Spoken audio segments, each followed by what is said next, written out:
guys, it's Glenn from glenscarcollection.com. Today we're going to talk about one of my favorite new cars coming out for the 2021 model year. It's the new Ford Bronco. All right, if you like what you see on this channel, remember to hit the subscribe button and the notification bell. We post 3 videos a week every Monday, Wednesday, Friday at 7 a.m. Eastern time, so hit the notification bell so you don't miss that. Like and share this video so our channel can grow. Get some Glenn's Car Collection merchandise. All that goes back into the channel for better equipment and editing and cameras. And remember to leave a comment below. Watch the video all the way through and leave a comment below. I respond to each and every comment. I'm not a big YouTube channel, so I can actually respond to your comments. I don't have a social media guy doing it for me, pretending he's me. You're actually talking to me when you comment below.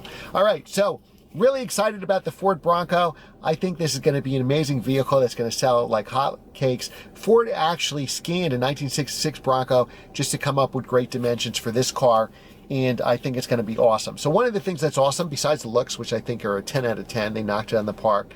Let me know in the comments below what you think of the looks. We're going to talk about the 2- and 4-door today. We're not going to talk about the Sport, but we're going to have a lot of Bronco videos to come. That's why I told you to subscribe and hit that notification bell. You don't want to miss it. The Sport, right now, I'm a little lukewarm on it because it's based on the Ford Escape, and it kind of looks it. But I prefer this 2- and 4-door Bronco. So the great news is, one of the great news, you can get it with a manual transmission, 7-speed manual. Now that's only going to be available on the 4-cylinder, and I'll get into engines and horsepowers in a minute. Now, unlike Porsche, that did a 7-speed manual with all these gears up top and only 3 gears down low, the extra gear is actually crawling gear. So up top you have reverse, 1, 3, 5, and down all the way to the left you have C for crawling, that's your rock mode, and then second gear, 4th, and 6th. So you really have 6 speeds to drive your car. The 7th gear is a crawling gear, and then of course reverse. So you have 4 upward gears, 4 down, and that's awesome. Unfortunately, it's only available with the 4-cylinder engine, which sounds like it's going to be a 2.3-liter turbocharged 4-cylinder. Optional will be a 2.7-liter turbocharged 6-cylinder, but that will only come with the 10-speed automatic. The 4-cylinder, you can get a 10-speed automatic or that 7-speed manual. So let's go over horsepowers for the engine. The 4-cylinder is going to have 270 horsepower, 310 foot-pounds of torque. The 6-cylinder, of course, more powerful, 40 more horsepower, making 310, but a lot more torque, 90 more foot-pounds of torque for a total of 400 foot-pounds of torque. How cool is that going to be? And they're hinting at more powerful Broncos on the way. So Ford hasn't said it, but obviously it competes against the Jeep Wrangler. Jeep has now hinted of possibly putting a V8 in the future and a diesel in the Wrangler. So I'm pretty sure that a Bronco at some point will have a V8 engine as well. And hey, more horsepower the better. So the Bronco has a lot of cool features standard.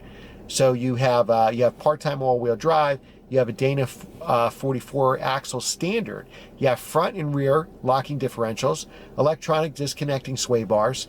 Now, the smallest tire you can get on the Bronco is 30-inch rubber on 16-inch wheels.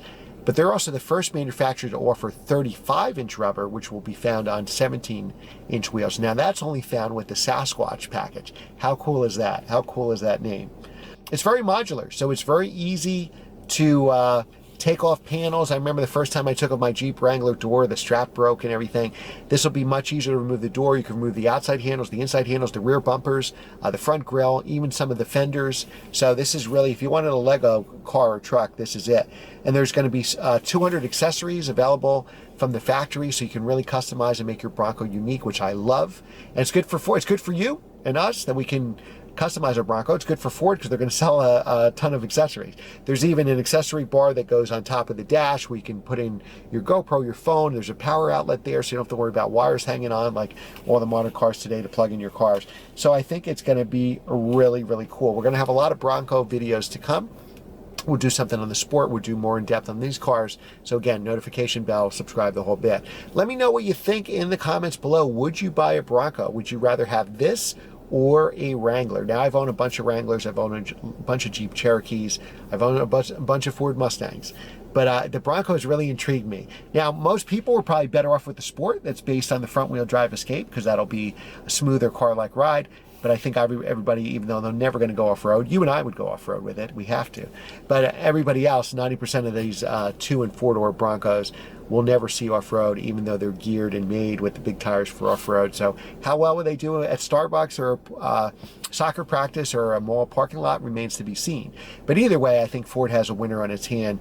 Let me know what you think in the comments below. This or a Jeep Wrangler, which would you rather have? Would you really consider buying a Bronco. I certainly would. Let me know if you would too in the comments below. Thanks again for watching, guys. I think this is awesome. It's a great time to be a car person. I think we have so many cool cars coming out, and we still have a lot of modern classics we can buy as well. Thanks again for watching. Remember to like, share, and subscribe, and I will see you next time. I won't break through.